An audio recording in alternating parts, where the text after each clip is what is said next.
Alright, this one's going to be a little bit different. I've been doing ranked every season for Pokemon Pocket, and I'm kind of just doing it for myself, to explore the meta and to get the hourglasses and have that be that. But one thing I've kind of been considering is I haven't been kind of keeping. You can only hold like 25 decks in this game at a time, and I haven't really been keeping posterity of the decks I've been using, uh, and then like how the meta feels at any given time. So I thought it'd be kind of fun just to do a video with each new expansion of like after I finish ranked, like what I think of the current state of the game. Um, I already made a thread about this on social media, so if you read the thread, you can probably just skip this video. But this is kind of more for me than for anyone else. But I'm just kind of voicing it anyway, just so I think it'll be fun to look back on this in like a year's time, or look back on the series in a year's time. I could go back and touch up on some of the other ones I've done because I still have threads from those. I mean, what do you call those? I still have decks from those that I could go back and kind of pull up. There are some decks I've already kind of lost the time that were my own creations, so that's kind of like I don't want to do that. But that being said, all the decks I use this season are decks that I saw and not decks that I made. Um, anyway, it's B2 as of this recording, and Fantastical Parade, and I originally hopped on ranked with this Kangaskhan deck. I was like, I played Electricity recently, Lightning. I played Lightning recently. I played Psychic recently. I played I'm doing. I was like, let's do a type I haven't done in a long time. And I was like, I looked at all the new EXs. I was like, I want to ladder up with a new EX. Let's play like a good new EX that's viable and isn't a type that I've played to death. And that ended up being Kangaskhan. And this is the Kangaskhan deck. This is the Kangaskhan brew I was using. It's one I saw online. It had a good tournament win rate. Um, it is the weirdest, messiest deck. There's like a gazillion Kangaskhan decks that you could run. There's like, you could find other people. There's a lot of variations on this theme. Um, this is the messiest deck I've ever played. It's such a chaotic deck. I didn't do super great with it. I think I went 16 and 18. I had net losses. I had the worst ranked performance I've ever had this season. I had net losses with 3 of the 4 decks I played. This one went really close though. 16 wins, 18 losses is not great, but like I still gained points overall. So if you even have a win rate like that, you're going to be gaining points. I went like halfway from Ultra Ball 3 to 4 with that win rate.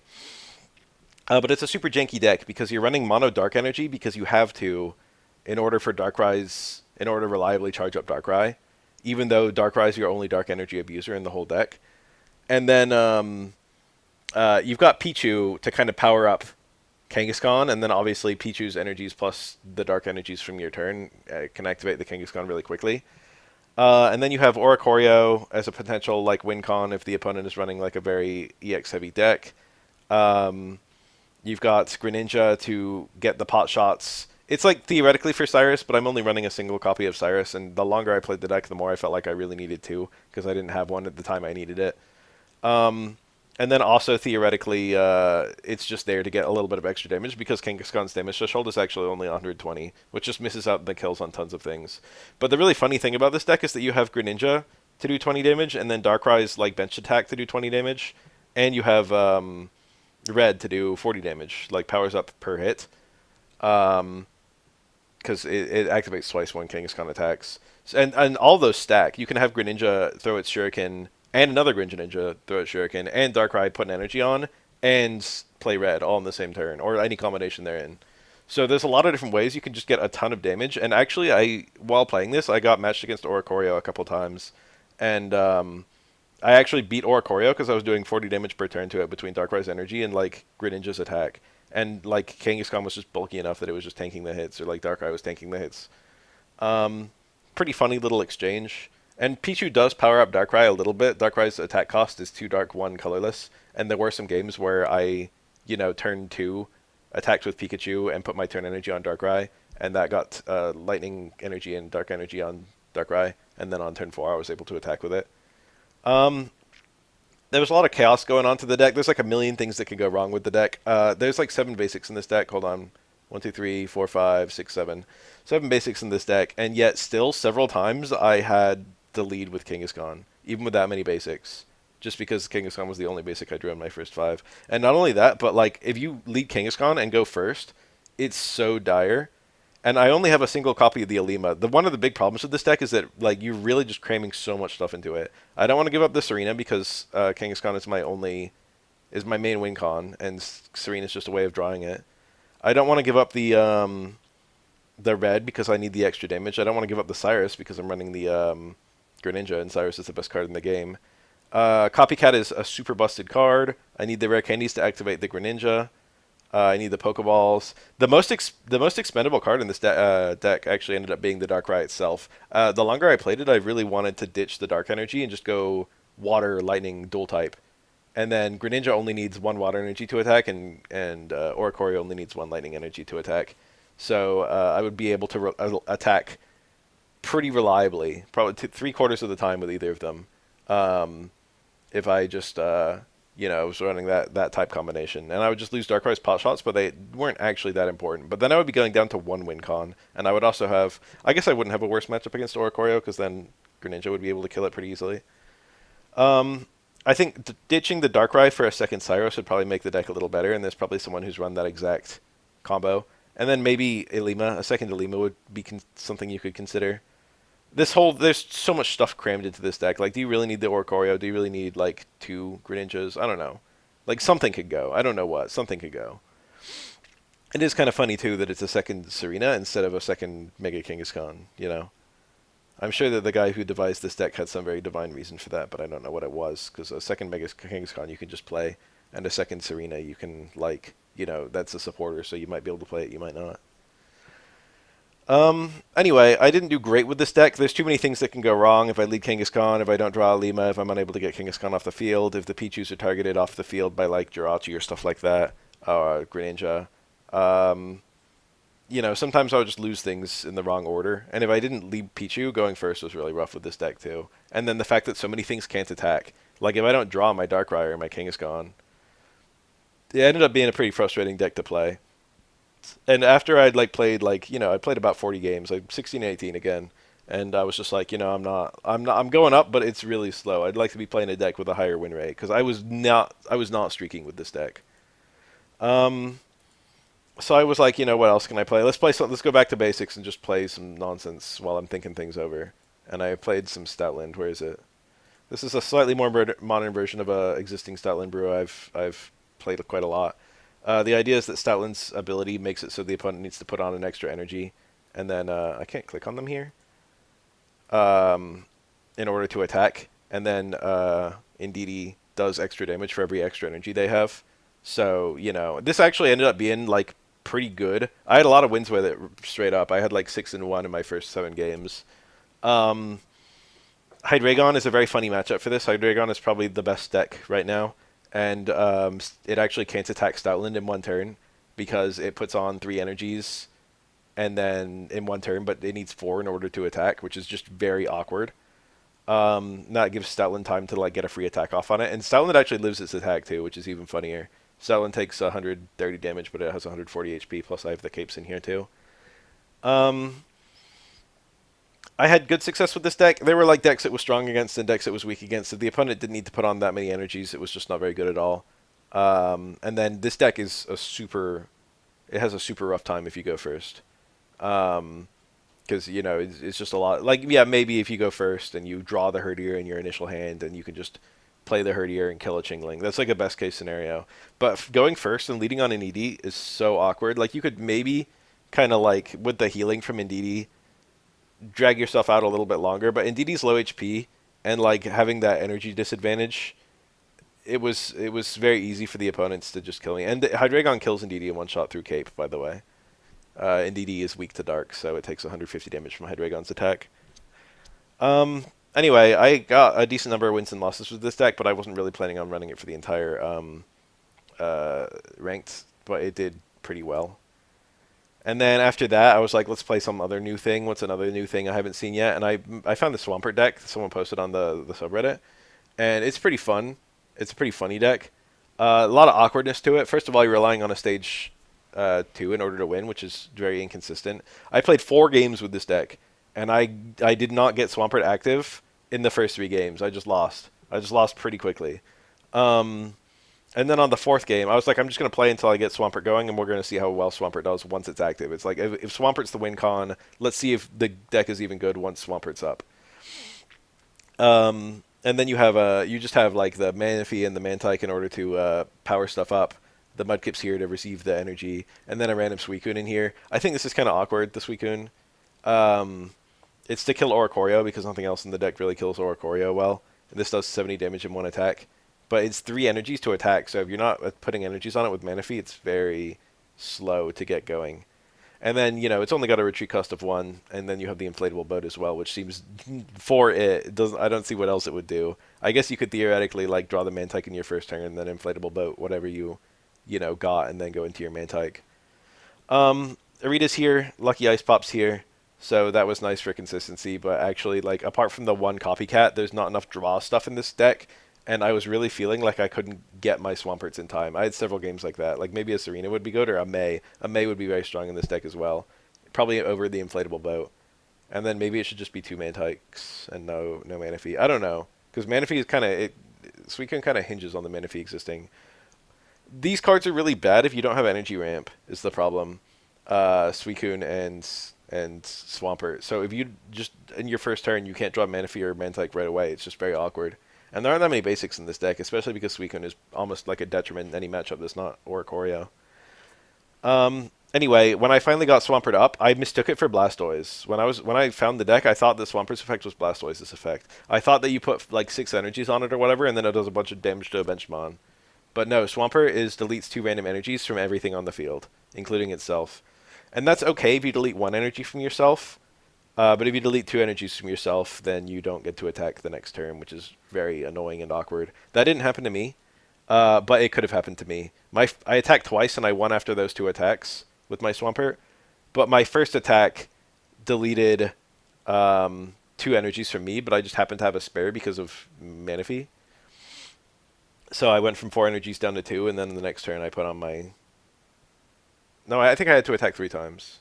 Because the first attack I did...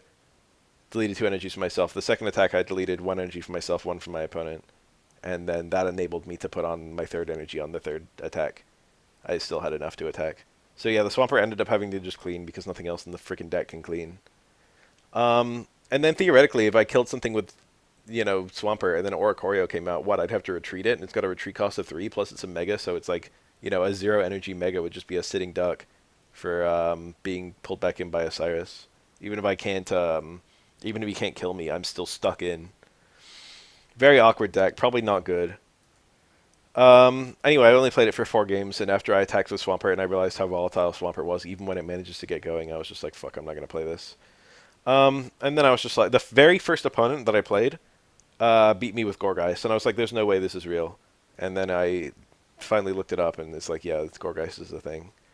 Gourgeist didn't do that much. It did win me some games. This is the only deck I went positive with. And I think I had like, I forget. I had like 9 wins and 5 losses going from Ultra Ball 3 to Ultra Ball 4. I ran this all the way from, Ultra Ball 4 to Master Ball. Ran this all the way from Ultra Ball 4 to Master Ball. And there was like 11 wins. I forget, because I ran a little bit from Ultra Ball 3 as well. And I had like 6 losses. And of the 6 losses I had, 5 were in a row, which was very awkward. But that also meant that a lot of my wins were in a row. But I just had like a little losing streak in the middle where I just kept getting owned. Gourgeist does 70 damage on 1 energy, which means it kills Oricorio very easily. And situationally, it would also kill other stuff very easily. There's a butt ton of basics in this deck. Swablu, Chingling, Jirachi, and then Pumpkaboo.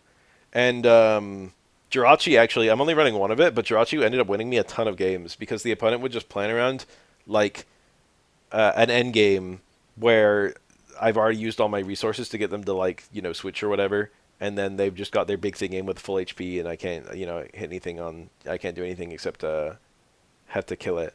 That's how the Mega meta works. But actually, Jirachi could frequently just come in the end game and then just, like, one-shot a Chingling. And then I would just win because I would go from 2 points to 3, and I wouldn't have even touched their Altaria or whatever was in front of me. That happened quite a few times. This Jirachi ended up being, like, one of the star players of the deck. Obviously, the actual star player of the deck was Altaria. And then Swablu's Sting occasionally saved my ass. The idea basically is that Chingling just prevents the opponent from attacking for as long as possible. Or not attacking, from using any of their resources, like rare candies or Pokeballs. And then once you're ready to go, you maybe Sabrina them into the thing they're building up on the bench that they can't evolve because they don't have Pokeball, or maybe you just attack the thing in front of you, you know? Depends on what's going on in the current state of the match. But Altaria's got so much HP. And then I've got a lot of draw effect cards in this deck. The Lycia, I'm only running one Pokeball because I have the Lycia. Copycat lets me draw a whole bunch of cards. Mars lets me get rid of their huge hand. Sabrina and Cyrus is my ideal combination for the pull-in cards. And then Training Field. This is one I've never really played with, but it's a super straightforward card. Stage 1s do 10 more damage. I had several games where the Altaria needed that 140 benchmark. I had one game where I needed the 110 benchmark because I only had a bench of 2 things, and I managed to kill something in front of me with exactly 110 HP. And then I also had a couple games where Gourgeist did 80 and it needed 80, where I was like killing like what's that, Kangaskhan or something like that, and then something else. There were like 2 games where I killed a... Oh, I had a game where the opponent led Zeraora, and I hit it for 10 damage with Chingling, and then I killed it with Training Field's Gourgeist's 80 damage, which was pretty funny. Lead Zeraora is pretty funny in this day and age. I did manage to beat that guy, but it was chaotic. This deck was good, you know, but that's kind of what I was going to get into just to close this out, is that it's like the meta that I was playing against was... it was not a very fun meta to play against. I'll put it like that. I was looking to see what kind of cards other people were running. Everyone was running Altaria or Hydreigon Absol. That's all I was facing. Every single game was Altaria. And Altaria games would go either way. I would usually win, I guess. I would win more often than I would lose. And then the Hydreigon decks I would usually win too. But it was kind of more chaotic, you know. It was just dependent on... Because I could prevent them from evolving with Chingling and then potentially kill them before they ever got the chance. Stuff like that. And then I think Absol is actually kind of a bad card a little bit. Several times I had a game against an Absol player where it's like if the Absol wasn't there, I would have had a harder time. The Absol is kind of a target. If you can get damage on the Absol in the early game or something like that. But the meta was just stagnant as hell. I think 30% of all decks, according the Limitless stats, say like 35% of all decks are either Hydreigon decks or Altaria decks. And they have like very positive win rates. It's like 55% win rate for both overall. You know, most decks are not. And that's against each other. You know, that's the best decks in the game playing against each other. And then like if you put either of those deck archetypes against like some random thing, like, you know, Ogerpon or something like that, the Ogerpon player is like going to walk away bleeding. If you deep dive, you can actually just see the individual matchup occurrences. But I must admit, it got very stagnant playing against Hydreigon's nonstop or Altaria's nonstop. And that's really, like, I don't know. The early evolutions, the game would often come down to just who got their evolution off first. So while I think the game has gotten more skillful in terms of, like, the number of decisions you have to make every turn, and the number of games, like, both me and my opponent frequently would lose games because we did something unoptimally, or like we made a mistake. My opponent seemed to do it more often than I did, but frequently I would have a game where I like just didn't realize. Like I had a game where I could have attacked with Altaria and it would have killed me in return as a Hydreigon. Now how did it go? I had some game where I could have forced a tie, and I didn't force a tie. I don't think it was it was some other game. It wasn't with this deck. It was one of the earlier ones. But I didn't get it. And I like realized after the fact, I was like, okay, I banked on him not having Cyrus, but if I just like attacked him, he would have been forced to die. Anyway, where was I? Yeah, if one of the players gets like an early Altaria, or one of the players gets an early Hydreigon, that player will probably win if the other player doesn't. That's just how it goes. And the only exception is if one player gets an early Altaria and the other player gets a slightly later Altaria, the slightly later Altaria ends up winning. Because if Altaria ever kills something, and then the other Altaria comes in and hits that Altaria, you've got a really good chance of just winning with like Sabrina or Cyrus or something like that. Because they can't attack you back, and your Altaria is all set up. And then it's just like as soon as you draw your Cyrus, you win. I didn't run into anyone running Altaria Diantha, but I did run into Gardevoir a little bit. Oh, I was going to talk about that. Is the number of other EXs, the new EXs. I was like, how many times will I encounter the new EXs in this set? That'll kind of tell us, you know, the current state of the meta. I ran into Ogerpon once, and I beat him. I got very lucky. It was not like a skillful game. I just got insanely lucky in the early game. I killed Ogerpon on turn 2. Ogerpon has 140 HP, I think, and I got turn 1. I got turn 2 Chingling attack to get 10, and then he switched it out. He had fortunately with it. He switched it out, and then I Cyrused it back in and killed it with Altaria. I had like the absolute best possible luck and killed the Ogerpon immediately. He was running an Ultra Beast deck with what's it called Lucamine, but he actually dragged the game out for a long time, but I still managed to win. He had like the old Buzzwole plus the new Buzzwole and all that. I ran into one Ogerpon, which I won. I ran into no Blacephalons at all. I think it probably is an okay card, but I didn't see anyone run it. It's not even on Limitless. I ran into one Ninetales, and I did lose. He got very lucky. I think I didn't draw an Altaria at all. I did not run into a Pert. I did not run into a Toxtricity. I ran into a bunch of Gardevoirs right at the start on like the first day I was playing ranked, and then they were all gone after that. And all the Gardevoir games I had, I think I won. I think Gardevoir is just not a great card. It's kind of like it's a very awkward place where it's an early game mega. I mean, it's being an early game stage 2 is already very awkward because getting the stage 2 up and getting 2 energies on it is a bit of an ordeal. But the whole point of it is that it powers up other things. Very awkward card, probably not very good. Anyway, after the first like day, there were no people playing Gardevoir. I think a lot of people were just like, yeah, this card is not winning for me. Mimikyu I ran into a bunch of. I put 4 Mimikyu when I was documenting it right after. It was about 4. It's quite a good card. If you can break the disguise with Jingling's attack, that's super nice, but you can't always do that, and it does reliably get its attacks off. I didn't run into any Gigalith. I'm not surprised about that. Ran into a whole bunch of people playing Mawile. I think Mawile is a very suspect card, but the thing about it is that it gives you very fast games, and that's very valuable in ranked. Even if your win rate isn't super good, if you can just go game, you can rapidly go through it. But that one had a pretty bad win rate against all the decks I was playing, I think, or all the times I ran into it, rather. It just failed to get going. If you ever go first as Mawile, it's just such a grim situation for you, you know?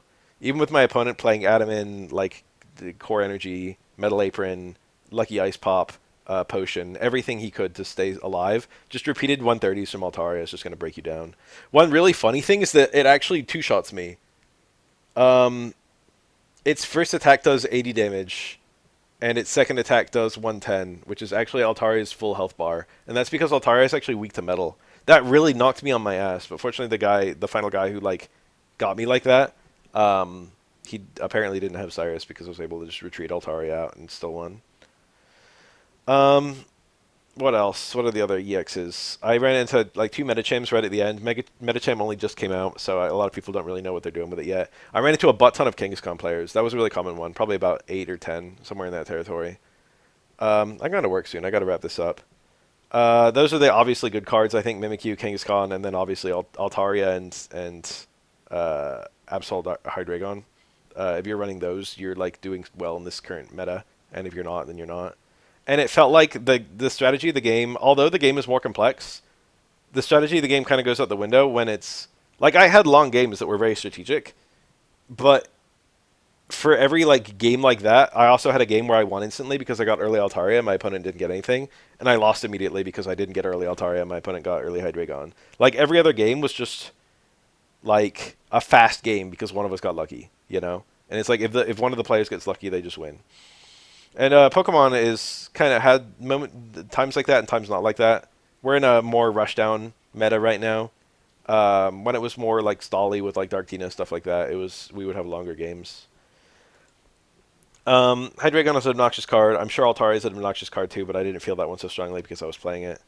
The worst card in the game right now, I don't even think I have a deck using it, is Lucky Ice Pop. I hate that thing. Before I go, I just want to say I freaking hate Lucky Ice Pop. I don't know if I have a single. Is it here somewhere? I had it in the, there's one.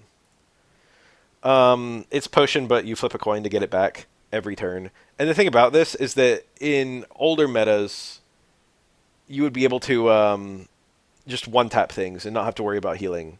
Like, you would be able to just, like, use your red, and then your 130 damage would turn into 140 damage, and you'd be able to one-shot the Suicune or something like that. And then, you know, you would kill it, and it would never have a chance to heal. But that's not a thing in this current meta.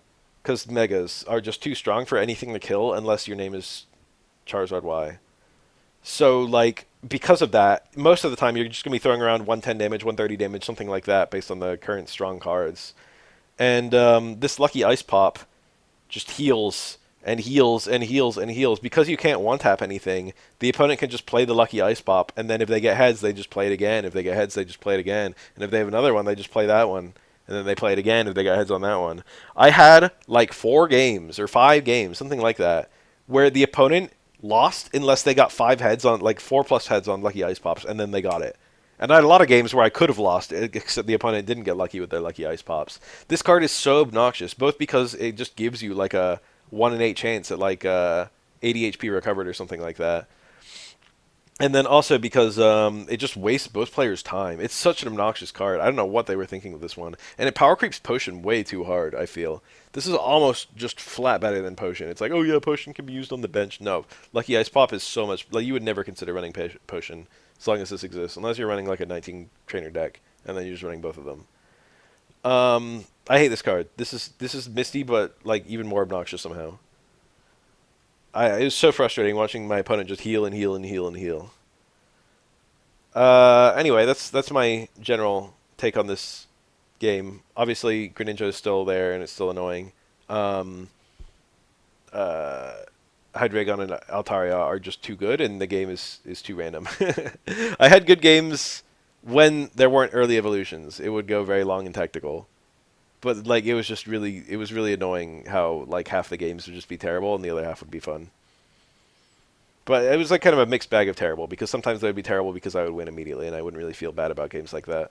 But that kind of is the problem, is that it forces you into one of the 2 decks that wins immediately. Like in a meta where everyone's running a card that just wins 30% of the time, it's really hard to get a streak going because every one of your opponents is running a card that just wins 30% of the time, you know? And that meant getting actual streaks playing ranked was just really difficult because the game is so luck-based with these cards. I feel like I had one other thing to say, but I'm not immediately thinking of it. Maybe that's it. Maybe I'm done. Yeah. Oh, I just want to say right now, that was it.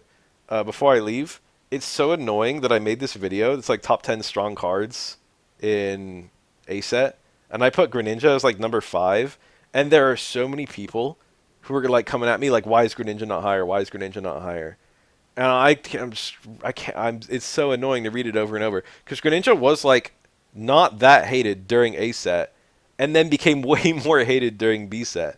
It was only played a little bit right at the start, and then right at the end when they added Suicune in the final expansion of A set. And it wasn't even that dominant in Suicune decks. It was dominant. It was like the best deck, but it was like a barely positive win rate, and like there was a lot of counterplay to it. And then after they added Megas, like Greninja went so hard because being able to target Megas and kill them is just so powerful. And the kinds of cards that power up Megas are also like sitting ducks for Greninja. Greninja is so strong in a Mega setting. But a lot of people are like, why is Greninja so low? It's like, fuck, it wasn't that hated during A set. It's during B set that everyone decided they hated it. I mean, it was a little hated during A set, but it was really hated during B set. So it's really annoying to read these people. And it's a recency bias too, as Greninja's one of the more annoying cards currently, which is why so many people are like, why'd you put it so low? Anyway, I gotta go to work. Thanks for watching this video, and thanks for looking at my cool decks and listening to me app.